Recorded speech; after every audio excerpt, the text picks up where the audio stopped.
are live. This is week 6 NFL DraftKings. I'm your host, Tony Cotillo, joined as always by Mr. Jason, by Dave, and a very special VIP guest like we do every single week. Even got my haircut, just for you guys tonight because I was getting a lot of comments talking about I had a little gray showing, so I got the fade up. $35 for a haircut nowadays, but it is what it is. Listen, I got a nice fade for $35, but you know what you else get for $35 is a 1-month membership to Win Daily for all things premium. So make sure you check this out right now, windailysports.com. But we are rolling into week 6, another week of buys. We had buys last week.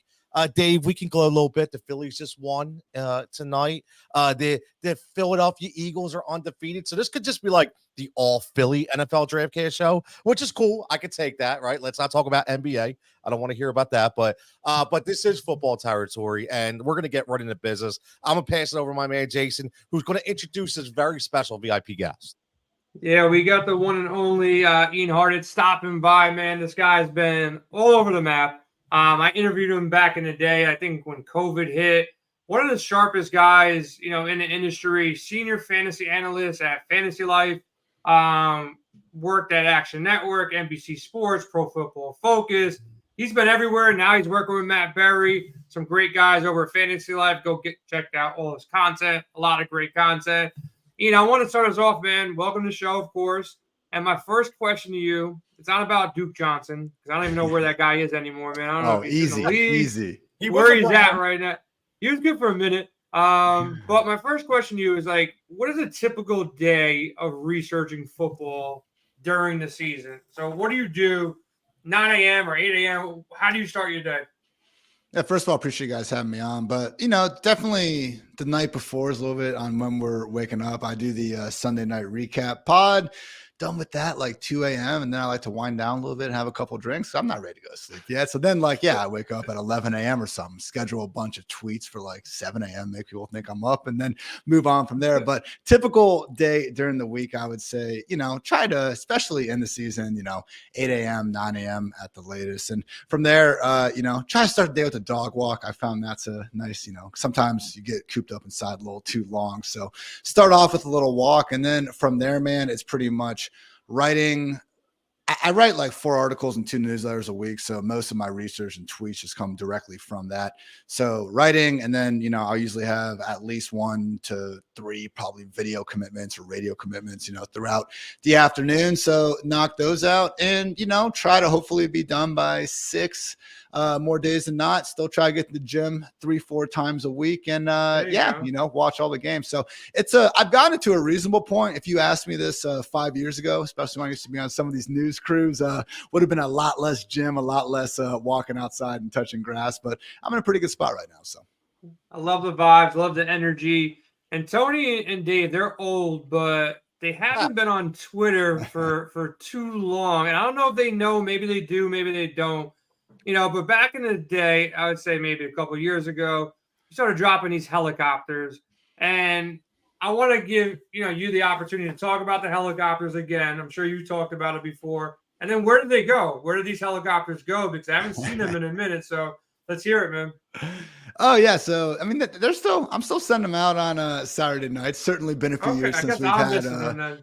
Oh, you're good. Certainly a few years since we went James Conner last week. Great play, in my opinion. Can't control the injuries sometimes, so they've been doing all right. Haven't had any huge hits, but no massive misses, which is always appreciated. But yeah, I remember, man, I started, and shout out to the Los Angeles Chargers, I think, Twitter account. They had the PF Chang's tweet back in the day, and then one time, it was just a Sunday morning before week 1, and they put the graphic out there advertising something. So I just took it and I was like, Deshaun Jackson was on Washington, I think, and they were playing the Eagles. And you guys know he was always a revenge game god. So I was just dropping down to say D-Jack's going for, $120 and 2 touchdowns or something. And it fucking happened. So we, hyped about that and then went back to it. And man, the first year I did it, dude, and the idea too was to try to pick lower owned, not just complete smash players. I stayed away from top 5, top 8 and salary on DraftKings, main slate only, and try not to pick like, the pure chalk out there.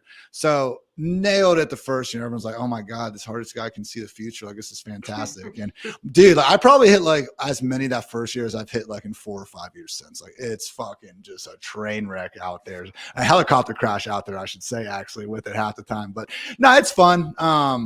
I used to let the L's get to me definitely a little more. And I'm just like, it's a freaking helicopter graphic on social media, man. Don't need to take it too seriously. So, yeah, man, but just fun time and good to, throw your picks sometimes. Cause as much as we want to always say like, yeah, I have some exposure to this guy or that guy, we're in the industry. Let's put our neck on the line every now and then. Why the hell not? There you go. Just put Tyreek Hill in the graphic every week. You'll look like a genius. That's what I'm saying, man. Like, I can't do that. Justin Jefferson, like, can't take the easy way out of it. So that's what, ultimately racks up the losses, but makes it fun in a way. Yeah, so I seen your Twitter bio here. You list Cincinnati. I'm assuming either your hometown or potentially where you're living right now. So I'm assuming Bengals fan, maybe Browns fan. And what's your thoughts on Burrow and these teams moving forward if you're a Bengals or a Browns fan? Well, good reminder. I actually moved back to Columbus and didn't realize I still had Cincy. So there you go. That's why you come on the Win Daily Show. We check your Twitter profiles. I appreciate that, brother. Yeah, then we talked about this before the show. Fair play by you completely setting me up and having to explain myself out of the hole again. I am a bullshit Cowboys fan that has lived in Ohio my whole life. We call them cockroaches. Cockroaches. Fair enough. Again, disclaimer, born 93. So I've seen, I think, 3 or 4 playoff victories in my entire life. Never seen a NFC championship game. It's been some rough sledding over here. So Cowboys, then Buckeyes, Guardians, Cavs. I'm not a complete a-hole with the rest of it. But, you grow up in a house and there's just Cowboy stuff everywhere. Only child, only the parents to leave me. It was, by the time I met some cool friends, it was too late. Dak, are you a Dak guy or anti-Dak at this point? If you asked me before in these first 5 games, I would have been a hell of a lot more supportive, man. I really think injuries have sapped a lot of what he used to be. I mean, dude, like, you guys, even, not liking him as like an Eagles fan and all that junk, whatever you are, like, he used to, like, before he had that ankle break against the Giants, like, he'd look at 3 defenders between him and the first down, just lower his shoulder and go for it. He didn't get it half the time. He used to be able to maneuver a lot more out of the pocket. Like, he was a legit athlete. The dude led the SEC in rushing when he was like in college. Like, we were just kind of waiting for him to come along as a passer. And then he's had the shoulder injuries. Like, he doesn't even have that great of an arm anymore. So he's won at the line of scrimmage so much. And sadly, I think, ironically, similar to Romo's career, almost like Dak's, if you want to call it a prime, like 2018 to 2020, before he really had those injuries. If you say those are Dak's best years and he led a lot of great scoring offenses, that was before they had Parsons and that great scoring D, just like some of those 8-8 Romo years. So bad timing. My heart of hearts these days, guys, I feel like he's not the Super Bowl answer. Could he maybe get there with a hot postseason run? Sure. But, man, been rough sledding. Hold on, Jay, real fast. I have a theory. Tell me if I'm way off base, right? But because you watch him play, more.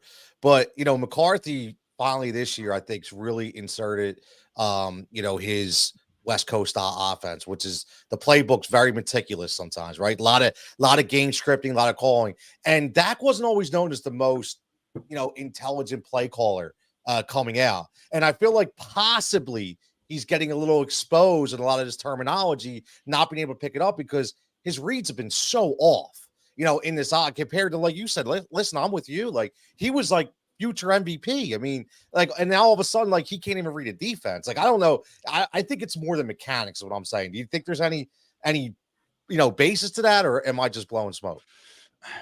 He and Kellen Moore were so cemented and like knew everything about each other for a long time. So is he having a hard time adjusting to new offense? Maybe. I never saw any signs of him not being like attuned with the previous offense. I'll say that. Cause again, like, you would see some of the pre-snap adjustments he would continuously make. And even like, I remember starting off in, it was 2021, I think. Cause like, he came back from the ankle injury and then all of a sudden they played the Buccaneers week 1 and you see his arm strength. It's like, what the fuck happened to Dak's arm here? And like, he was having to beat defenses for a good portion of that season, like really just being ahead on every single read and stuff. stuff. And he's able to do that, but man, that's hard. Like, like we're talking about like almost end of career, like Peyton type shit. And, Lord knows Dak wasn't never holding a candle to Peyton or anything. I'm not trying to say that, but just again, I really think just the guy we're seeing now is just like if we had like video game attributes 1 through 10, like his athleticism, I feel like it used to be like a 7, now it's like a 4, and then his arm strength used to be maybe like a 7, maybe an 8, and now it's like a 5. So it's just one of those things where he has to be perfect with his reads, he has to be perfect with his accuracy, because now he has no margin for error. And again, the whole McCarthy side of things is clearly not making anything better. And yeah, man, it's not great. They got CeeDee Lamb getting doubled or not being used right, and then no one else on the offense can really separate. So we'll see if Parsons in that defense can be special, pull one of those 2015 Broncos seasons out of their ass. But otherwise, man, going to be tough. At least his hips don't lie. He's got that little hip movement I love before the game. Little Shakira. So Ian, before we get to drafting here, a couple more questions and then we'll get into it. Obviously the Cowboys aren't winning the Super Bowl. They're probably not coming out of NFC. We know that. But if you had to say today, one of these teams at NFC is going to make it, you can say the Eagles. We won't put a soundbite on it. We have one of Tony saying he loves the Cowboys on Sirius. Oh, come on. We won't hold you to it, but who's coming out the NFC? Who's coming out the AFC right now? Who takes it down at the end? We're a long way ahead, but I'm saying if you had to put a bet down today. I'll go Bills over the 49ers in the Super Bowl. That's what I'll go with right now. I think the Dolphins are better than they showed in that game against the Bills. I could see them having I could see the Dolphins winning the second one, maybe even winning the division. But having that Josh Allen trump card in an offense that still has like a difference maker like Diggs and like even Gabe Davis would be the best wide receiver on the Chiefs, like by a pretty good margin. And like I think Kelsey, because he's been hurt, he has really been a lesser player this year. Like he still scores some touchdowns, but like we've kind of been waiting for that age drop off. And he's playing through the knee injury, but like that's not guaranteed to get better. Now he's got the ankle thing. Like this happened when you're 34 years old, trying to keep playing at such a high level. So I don't think the Chiefs have looked like the same monster. I don't think the Eagles have necessarily started meshing yet all the way. They're 5-0. That's fair, but like, man, there's been some just worrisome offensive performances. Hurts finally looked like I thought the best version of himself this last week. He was finally running more. I mean, for a guy as physical as he is, and Lord knows we hear enough about the squatting, he sure slides, for 2 yards to avoid contact more than just about any quarterback out there. So whatever, doing his thing. But 49ers have been the most complete team on offense and defense in the NFC. And then I think Josh Allen and company could maybe just break through. It's a lesser Chiefs team this year. I think it's Chiefs, Dolphins, Bills, and the rest in the AFC pretty much, right? Justin Herbert, Trevor Lawrence, and Lamar, I'd like to believe, but I don't think the rest of the team is there per usual. Yep. Yeah. Kind of agree to all that. About to get into this draft cast. I only made one bet so far this week, and it's on the Lions. I just think Baker's not that good. I don't think the Bucs are not that good. Can you get behind Lions -3 on the road against Tampa? Not worry about the Goff non-dome splits. Nah, I think when it's against Baker, I think you can kind of write something like that off. To be fair, Baker playing some good football this year. I shouldn't be a hater. Buccaneers country, let's bake. But yeah, no, I think that's fair. I mean, Lions are, we talk about consensus top teams in a conference. Like you can't build a top 4 without the Lions in it so far this year. So Buccaneers, let's face it, their major test of the year against the Eagles, like that game was never even really competitive. It looks like Mike Evans is going to be out with his hamstring. He didn't practice on Wednesday. That's huge. Yeah, I like that bet. I like that. Okay, there we go. Lock it in. So, Dave, give us a recap how Tony finally beat me and beat everybody else. I think he got first. I still haven't won yet, so maybe this could be my week. Well, get him a box of Kleenex, man. Jeez. Do you ever listen to me? No. Actually, no, Tony didn't win. He didn't win last week. Tony did well, but he didn't win. I came in second. Yeah, but I got to give props to the guy that won. Mike Dempsey came on and ruled the roost. He did a great job. Jacksonville Jaguars beat writer and close to the team. His picks were just fantastic. Adam Thielen, he was able to scoop before us, was the number 3 wide receiver on the board, came back with 6x value, and then was solid throughout his lineup. He probably messed up at quarterback with Patrick Mahomes, and still smoked us. Yeah. From the highlights, Tony, Devon Shane, or A Chain, as I like to call him, was a great pick. Obviously, he Number one overall, by the way. Took him first overall. 4x value, ended up the third RB on the board, even with getting hurt in that game. Myself, I had the number one tight end on the board, Dallas Goedert, last week. It was a Dallas game. I told you about it. 7x value if you were able to hang in and get Dallas Goedert at 4,200, putting up over 28 points. And Jason, like you usually do, you spend for a lot of Tyreek Hill, and he was number 2 wide receiver on the board. I heard Ian talk about it earlier. No expert needs to take Tyreek, but you did, and good job. Congrats. I love it. I just want to know what is with the Baker hate, bro. You hate Baker Mayfield. He's not that bad. Hold on. He's sporting 101 quarterback rating, and you hate him. He's better this I year. corrected myself. You're right. No, they're talking about me. They're talking about know, me. but I get on. I'm agreeing with them. Come on, man. Yeah. Let's bet. I know. He's Ian. You have no. He hates. Who they play though? Let's go. Commercials. All of a sudden, Jay hates Baker.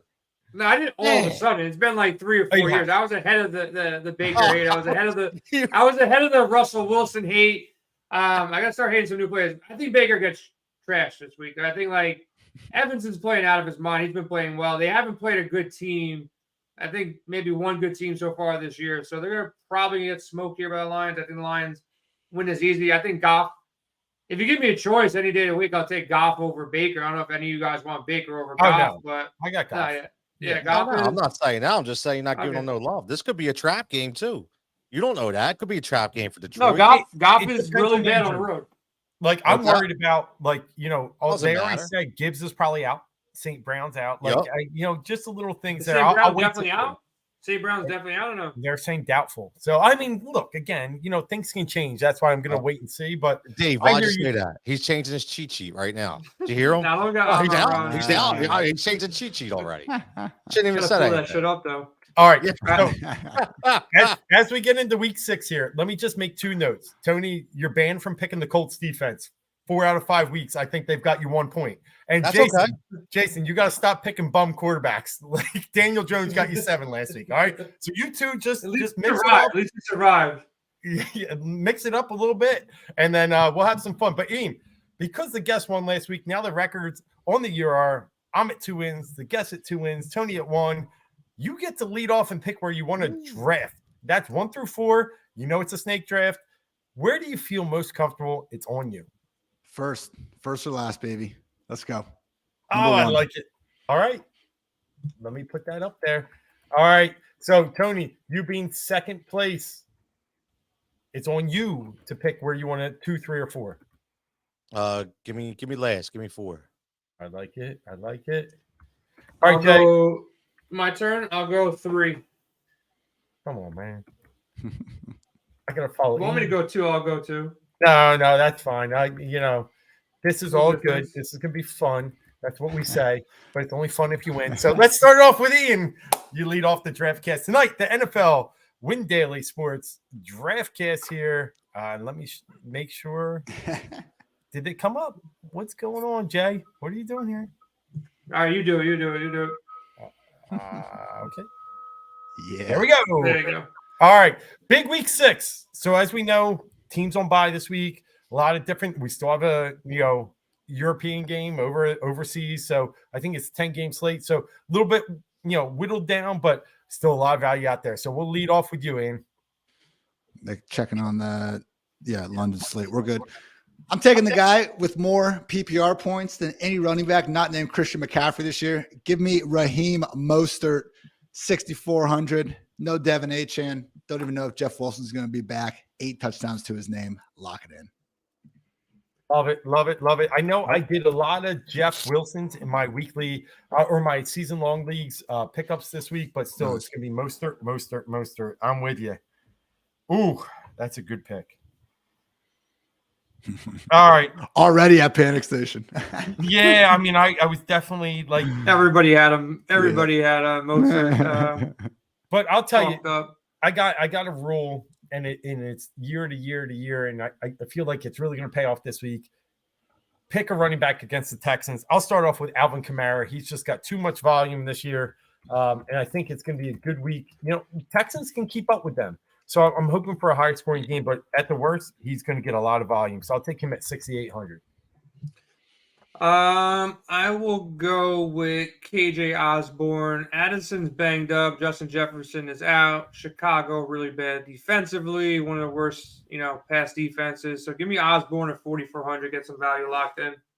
Love it. Love it. Love it. Really, I thought maybe he'd come back, but good pick. All right, Jigsaw up for 2.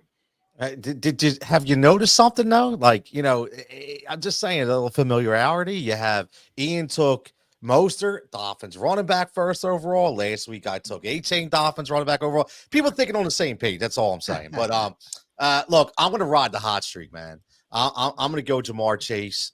I like what I saw last week. I really am getting invested into this Cincinnati offense finally starting to roll. Looks like Barrow may be healthy. So since you took my Kamara pick, I'll take Jamar Chase. And funny, let me just break before he takes a second. We were on Sirius many, many times. And Jamar Chase, he did what we said, Tony. He scores nothing for 3-4 weeks and puts up a 35, 40, 55 actually point week. He's a roller coaster, but when you hit him, he hits you home runs.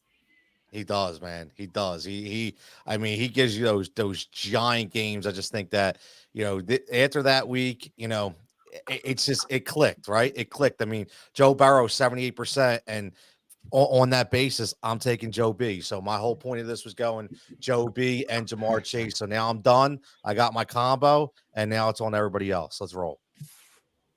All right. I'm going to go Kieran Williams. Still on, he's out there pretty much every snap for this team.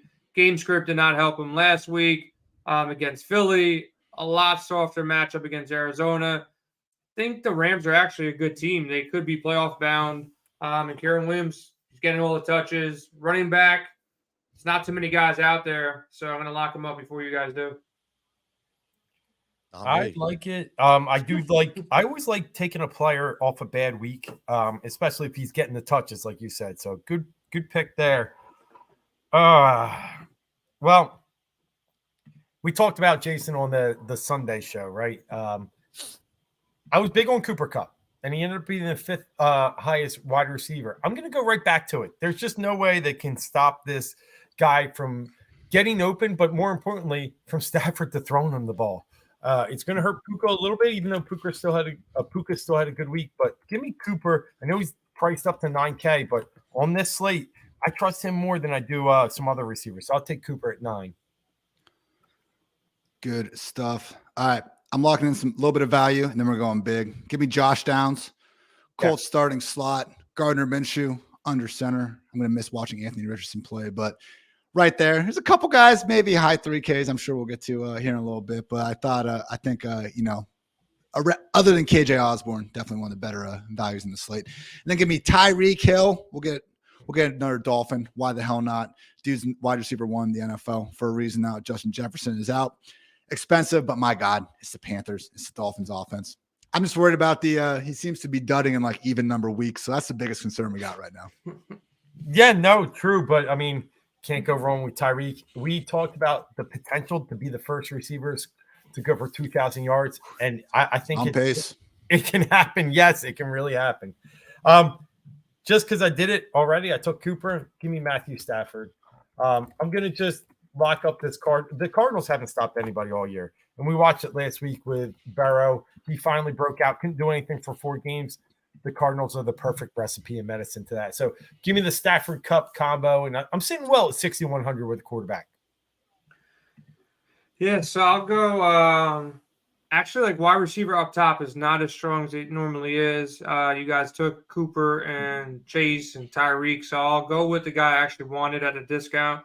DK Metcalf off a bye week, 6,800. Good matchup against Cincinnati. Good matchup against man defense. So give me DK, 6,800. Nice. All right, Tony, what are you feeling on the wheel route? Now, I will say this. I'm going to challenge, like I always do. Let's challenge our leader, Jay, a little bit. The Kyron Williams pick. I'll be honest with you. Everybody came in with Cooper Kupp thinking that, he was going to take all the catches and targets away from Puka. No. That wasn't game script, man. They didn't need him.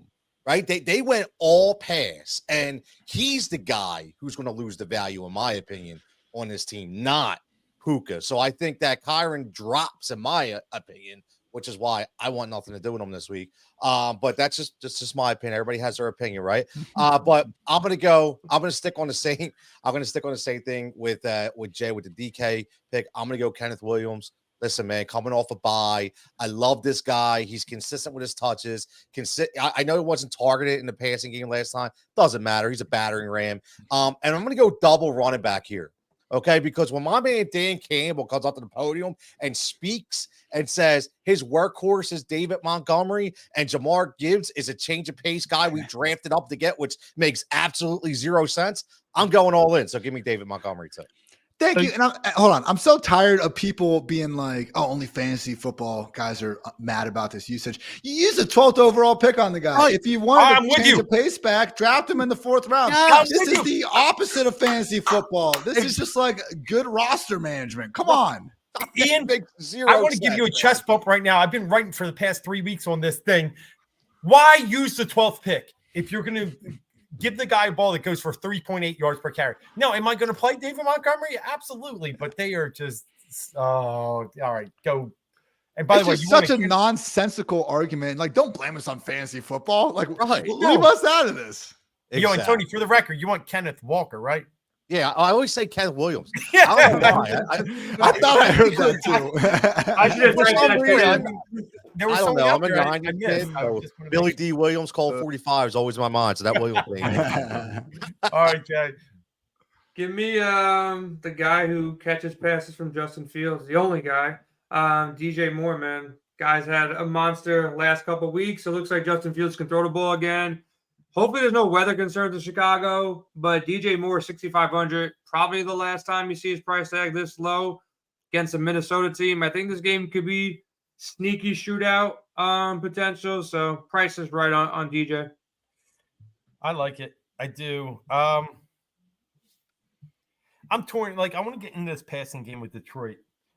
And as much as I like Josh Reynolds, I'm going to go Sam Laporta instead. Sam Laporta already has more touchdowns than Kyle Pitts, who was picked, 3rd overall for Atlanta. And Jonnu Smith has more catches probably too. Yeah. I mean, they just use him so much in the passing game. So, if Amon-Ra's back, might take away from my Reynolds, but Laporta's getting the targets no matter what. I'll take him at 56. All right. I'm going to take my second running back, Joe Mixon. Bengals workhorse. Got stopped the 1 yard line 3 times on the same damn drive last week. Honestly, he's had the same exact efficiency as last year, almost the same usage. The only difference is the Bengals offense fucking sucked for the first 4 weeks. I think last week was a great sign. They're going to be much better. Very winnable matchup against the Seahawks. I think Mixon falls into the end zone once, maybe twice. I got my main guys. I'm going to go with Logan Thomas now, though, at 3.5. over at tight end. Lock in the cheapie. It doesn't make sense to me why Logan Thomas is almost like the number 1 pass game option in Washington, but Sam Howell works in mysterious ways. Falcons don't exactly have the world's best pass defense. All due respect to Jesse Bates, but not a matchup I'm scared of. Sam Howell has more passing yards than Patrick Mahomes this year, which is crazy to say out loud, but true. And I think in the cheap tight end scene, he stands out to me. So there we go. I like it. I do like it. He's on the cheat sheet, Tone, just so you know. Logan Thomas is on the cheat sheet. Are you sure? Yeah, I'm sure. All right. He must be on Styx's then. He's on somebody's. You're drafting from somebody's cheat sheet. Semi cheat sheet? No, I do have a shout out Fantasy Labs. This is for Jay. Okay. No, they make fun of me because I say, usually, you guys all draft off my cheat sheet. I say Tony was cheating off my cheat sheet, drafting all my players a couple weeks back. So I was just telling him that Logan Thomas is definitely on the cheat sheet this week. Fuck yeah. Yeah. All right. Good pick. There's a lot of value I like out there, and I gotta dive into the value range at some point here. Yeah. Geez, you guys are all right. I'm pausing for a reason here. I'm going to go Dolphins defense. These Carolina Panthers can't move the ball. And, you can get garbage time touchdowns all you want, but if you turn it over enough, I like Dolphins D for 3,500. There's a few other Ds I like, but I think I'm in a good spot with them and can save a little money. So I'll go with them, try and free up where I go after this. This kind of happened by accident, but I'm going to go with another, I don't even know what you call it, but give me another, what do you even call this thing? Is it a nickname? Is it a what? Is it TJ Hawkinson? But so I have a KJ, a DK, a DJ. Now give me a TJ Hawkinson. Look, Minnesota's banged up. Chicago's defense terrible. I should hopefully have the 1 and 2 options on Minnesota outside of maybe Madison, and we'll see what happens with Addison here. But I like this game a lot. Sneaky stack potential. Nice. I like it. What you feeling, Tone? I like it. All right, I'm gonna go double wide right here. It's gonna be easy, gonna be quick. I want some exposure to that Rams team, and I didn't want to pay up for Cooper, so I'll take the $1,000 savings and I'll go Puka. And then on the other end, listen, Dave, you talked about Carolina. I'm gonna talk about Houston. Can't stop anybody either. So give me, you can't guard me, I can't guard Mike. Give me Michael Thomas in a sleeper spot to maybe this Saints putting up some big points against Houston at 4,900. All right. Can't guard Mike. I like it. All right, Jay, it's moving fast. Back to you. Where do I want to go first here? Let me see something real quick. Yeah, just in case, I'll go Geno Smith here. Just in case Ian might grab him. I don't think he was grabbing him, but I need value. 5,700. I want to attack the Cincinnati defense as well. I believe in Geno. I believe in DK. So I can see a little sneaky, shootout here. The same reasons why you guys got Chase and Mixon. I think this game is a little bit more up-paced than some of the other ones on the board. So give me Geno at 5,700. All right. So there's a lot going on in the Houston game. As you've already talked, Tony, going with Thomas. Looks like Tank Dell's going to be out this week. And if he's out this week, I think that opens up, put Lattimore on Nico, and let's go with, some value here with Robert Woods at 3,800. It could open up the passing game for Woods. We already seen what CJ can do. I think this is a really good value spot if Dell doesn't play. Bobby Trees. Yes. All right. Well, now I get to wait on quarterback. So thanks, fellas. Spoiler, wasn't going to be Geno Smith. Wasn't going to be Geno. Give me for my flex, Mr. Travis Etienne, Jags, workhorse, top 5 running back. Someone I was unfortunately not high enough on in redraft because I was like, why draft Etienne in round 4 when you can get Kenneth Walker in round 5? When in reality, you could have just drafted both. You fucking idiot. So we'll watch the film on that and get better. Good lesson that as much as I think you always want to be like, okay, what can I get later at a cheaper price? Like just because you can also find something really good cheaper doesn't mean the original thing isn't pretty good in its own right. So I'll go there, and then I'm gonna go with. Give me the Browns defense at 2,200. Cheapest one out there.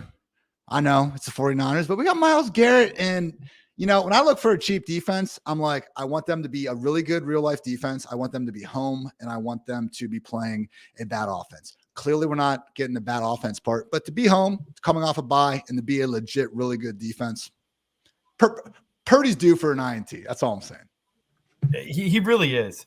I like it, and I'm the same as you, and I think we all agree here. Defense is nowhere you want to pay up on, and it happened again last week with the Saints being the number 1 defense right around 3K. So I'm with you. I like it. So there's just a lot of talk out of different places who's going to start, and I'm torn here, but I'm going to go Alexander Madison at 5,600. I'm worried about the Cam Akers. It's going to happen, but I'm hoping this week it's still the Madison show. So at 5,600, good value against a terrible Bears defense. Like that call. I need a running back and a wide receiver. Let me go and take a shot here. Again, I don't think anybody's going to take this guy, but just in case. If he doesn't play, I think it's a really good play. If Rashawn plays, I think it's a potentially bad play. but he's concussed and in practice today. So I'm going to go with Deontay Foreman at 4,400. He could be in there, getting all the touches because there's nobody behind him besides like some fullbacks that are going to be in there. So he could get every single touch against the Minnesota team at 4,400. Kind of risky in this kind of scenario, but doesn't look so good right now for Johnson from what I see with a concussion. So I'll roll the dice with Foreman at 4,400. Even Homer's like dealing with a hamstring. Like they just had to there's nobody left. There's like they just had to sign Darrington Evans off the street. Yeah, it's bad. Somebody signed Tony Jones. I don't know what team it was, but somebody signed Tony Jones. Yeah, somebody did sign Tony Jones. Zona, I think. Yeah, Arizona thing. They said he has the worst yards per carry ever. Yeah. Like ever. Crazy. He was running hard in one of those games earlier this year, but yeah, I mean, that's all I got. No Joe. Oh, was it me? All right. Yeah, it's up to you.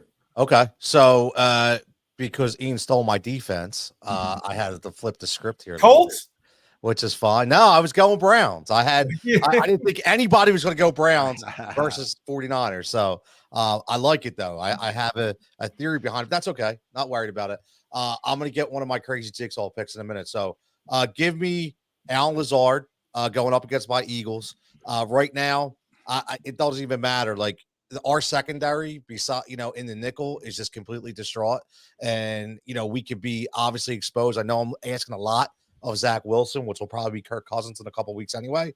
But I just think that he could get free for a big play. So give me him in the flex, and then I'm gonna go full out. Jason loves when I give these theories, right?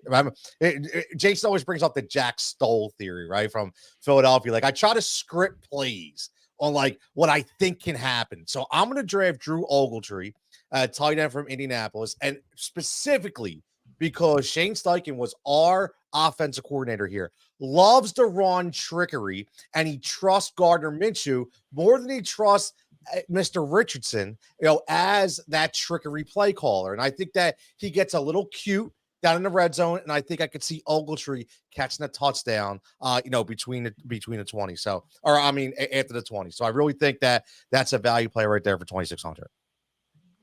That is deep for sure. I'll ride one more week with this guy. See how Jay doesn't give you like nothing. He's it's deep. No, he's on to the next. Nothing. Yeah, just go. I don't even know what Drew Ogletree is, bro. I don't even know what this guy exactly. is. But if they pick, they'll be like, all right, Dave, I like that pick. That's okay. That's all good. I'll go with the guy who just keeps on doing his thing.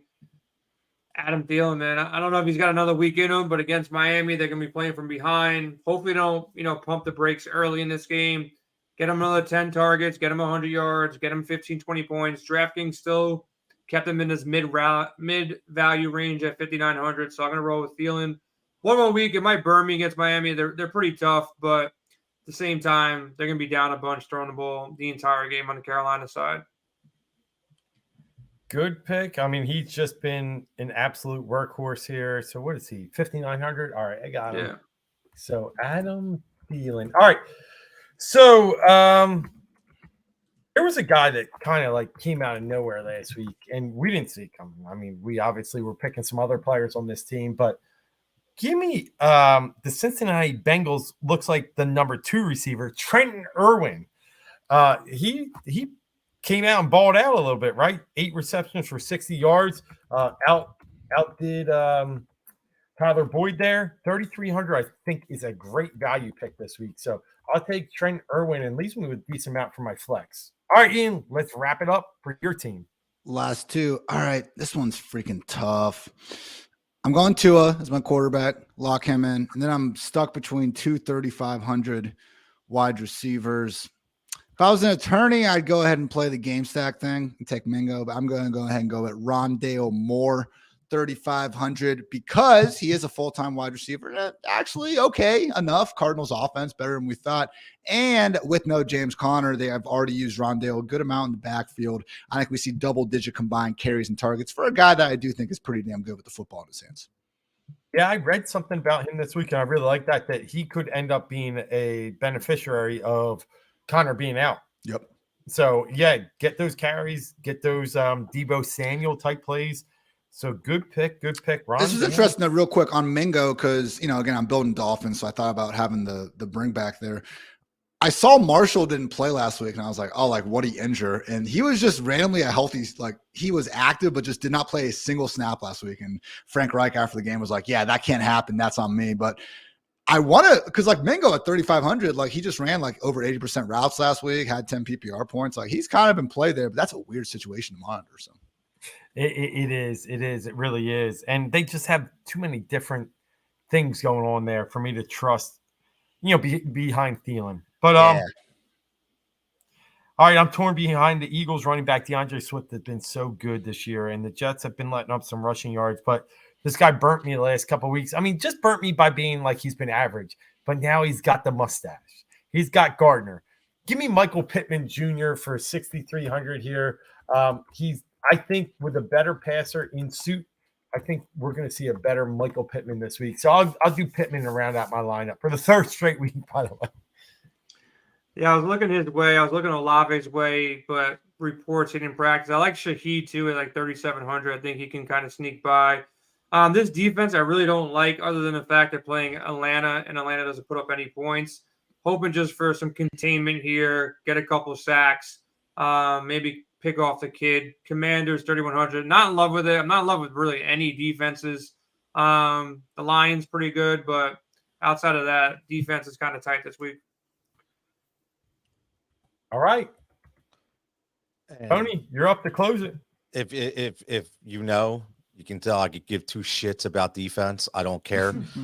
So I always take the least one on the board. Second to least was the Browns, which was in my build. So now I'm just going to go to Panthers. I don't care who they're playing. I don't care about the defense. If I win by a defense, so be it. There's no science behind defense. Like, I hate when it's season-long dudes that don't even follow fantasy football. They win because somebody had a fumble recovery. Like, stop. You couldn't have planned for that. Like, enough. Like, defense, Panthers, whatever. Lock it in. I'm done. $200 left on the board, and we're good to go. preach. Love it. We got a comment here. Faith in MILF Hunter. Nice. I think, Tony, that's you with Ellen. That's me. That's my man, AL. He's faithing in Mr. Money out there, Mr. The next Matt Liner. You know what I mean? So Ian, Zach Wilson. as we wrap up this draft, and I think it's really a well-balanced. It's going to be a good battle this week. We know there's more that will happen between now and Sunday, but let me ask you this: working for the fantasy life, right? And dealing with Matthew Berry, you got a lot of things going on your plate. But if you were to look at a game stack this week, what would be your favorite game stack? Game stack here. Yeah. And I will say, like, just for first year of full companies, like doing, full content. So I'm hopeful to get back more into DFS on a weekly basis here next year, hopefully. So this year I haven't been quite in my zone. Just gonna caveat that before I say a terrible game stack. I think the way Matthew Stafford has the volume he has right now, if you just kind of like throw it back to like Lev Bell, David Johnson days, and just jam in Cooper Kupp and Puka Nacua, stack him with Stafford, and then to grab like a Rondale Moore, Michael Wilson, bring back just like for the absolute cheap there in that passing game with the Cardinals. I think that can make some sense. And honestly, if those guys get chalky, maybe you go to Zach Ertz, or you go to even Hollywood Brown, who's been money throughout this year. So that's the one that kind of stands out because, again, it's got a pretty good game total. I'm not sure, I feel like people are on Cooper, but is that the highest game total of the week? Maybe I just said some chalk. So apologies if so, but I know I love it because you're talking about run backs too, right? That's a very affordable situation if you can get Stafford with two high receivers and two cheap ones with the run back. So you're really going to be, it's going to be ugly the rest, but we get guys like Deontay Foreman, save a little cash, bring in a little Rondale Moore, we're talking. No, I really like that perspective, and I think that's a good point there. Jason, I mean, you went with a different perspective this week, and I only say that because you didn't go after the high-valued players. You really balanced your team here. Yeah, DK68, he's probably your highest one on the board, but really a balanced lineup here. Let me just get your thoughts on, it sounded like you said it earlier, wide receiver seems like an area that if you don't go high, there's a lot of good value in the middle. Yeah, look, they didn't adjust some prices. We have a lot of injuries. We still got to wait for things to shake out with Minnesota and Chicago. And there's some weather there I'm a little concerned about. When Chicago gets bad weather at times, it can get windy, and I see some rain on the forecast. I don't know how serious it is at this point, but Chicago's defense is terrible. Minnesota's defense, pretty terrible as well. Should be a good game environment. If they let, Justin Fields throw the ball a bit, they play action to him. He had some design runs. They could bring up the pace, and the Vikings are not stopping anybody. And then with Justin Jefferson out now, there's just more touches and targets for Addison, Osborne, Hawkinson. This kid, Brandon Powell, might be in play 2 or 3K. Got to see what he shakes out to be. If Addison's out, everybody's going to be flocking to Osborne and Powell and Hawkinson. I think Madison's in play. I think this game could be sneaky if, like Justin Fields, where you're going on that side. And there's so much value in this game because it's either going to be Roshan Johnson and everybody's going to load up there, or it's, Deontay Foreman at 4,400. So a lot of value in this. DraftKings did not adjust for DJ Moore at 6,500. It's like the only guy he's looking at for the most part. Cole Kmet in play as well. But I think there's a lot of good value here. I like the Seattle-Cincinnati game as well. There's 2 good offenses with weapons galore and solid quarterbacks, not so great defenses. That's another game. I like what Ian said about, the game he's targeting, the Rams-Cardinals. There's value. There's upside. They're playing in a dome. You got to worry about that. And I can see Detroit, potentially put up some points. There's some value there against Tampa Bay. And there's a couple of games they just don't want to touch. You got the Patriots, Raiders, pretty much don't want to touch that. You want some shares of Miami, Carolina potentially, but, there's not so many high-scoring games on the slate. And then you got the biggest question that I feel like people need to, start with or at least think about is McCaffrey. Do you want to – we haven't seen a full game out of McCaffrey in a couple of weeks here. They might need him this week. So what does that mean? Even though it's a really tough matchup, does anybody want to play McCaffrey here? I think that's going to be a starting point for a lot of people because running back is not so deep at the top end because Pollard's off the slate and some of these big dogs at the running back position are off the slate too. Hey, Tone, so I looked at You're not asking me about a game, are you? Because I think Jay went through the whole slate. No, yeah, I got nothing left. I got nothing left. So yeah, I'm used to it. It happens. All right, yeah, I can't even talk. I got nothing left. Covers every game. We got something left. Listen, all right.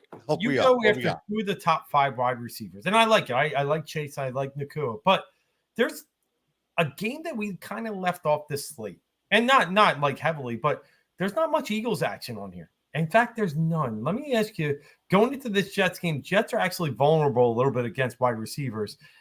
It was Dallas last week. AJ still got his, but it was AJ 2 weeks before that. It was Devontae.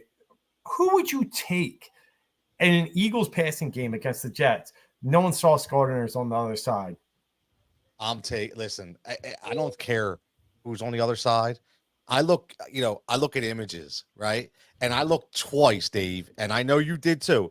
Twice in that game where Jalen Hurts or Nick Sirianni was talking and coaching up Devontae Smith. This is Devontae Smith week. I don't care what anybody says, right? We've watched this play out before. You have the luxury of having 2 elite wide receivers, in my opinion. And I'm not, listen, just not talent, but we're seeing, the next TO, right? That's what we're, in Philadelphia, okay? Because he was that dominant before he broke his leg. And we're seeing the same thing with A.J. Brown. And Devontae Smith's an elite route runner, right? So it's hard to make both these guys happy. And I think Devontae thought it was going to be his week, and it was a Dallas Goedert week. So I think if I had to pick between the two, I'll take the $800 less, and I'll go with Devontae Smith because I think they're going to force feed him this week to really prove a point that he is still one of their main guys. I love it. And I agreement. What's up, Jay? I was going to say you guys are scared of the Jets defense. It's okay. It's all right. I'm not scared, but I think there's going to be there's different ways to win. They're good, man. They're actually a good defense. Yeah, they have a terrible quarterback. You don't think so? They're ranked 19th in DVOA. Everybody's out here jumping on their band. The Jets, this is my take, are a little bit fools going on defense. They have a couple good players, but you can expose them. You should not be scared playing against the Jets. That's my opinion. Russ Wilson didn't cook against them. He doesn't cook against anybody. They got 2 or 3 corners behind Sauce that are been banged up. At least 2 will remain out. So and Sauce doesn't shadow anyway. And if he does, it would be on AJ Brown. So Devontae. So no, I think that's a good call. We just saw it with Goddard. And even before that game, in week 2, they did try to make that a Goddard game as well. It didn't really work out, but no, I'm with you. And we do see teams do that. And the most important thing was the Eagles passing game as a whole was looking better last week than they had previously. So I like it. Dak and the like CD had a $140 or something against the Jets. I mean, it's doable. Yep. No, absolutely. So Ian, give us some publicity here. Tell all our followers who's tuning in tonight, who will watch it later, where we can find you at, what you're up to, and obviously, I know you're into a lot of good stuff right now.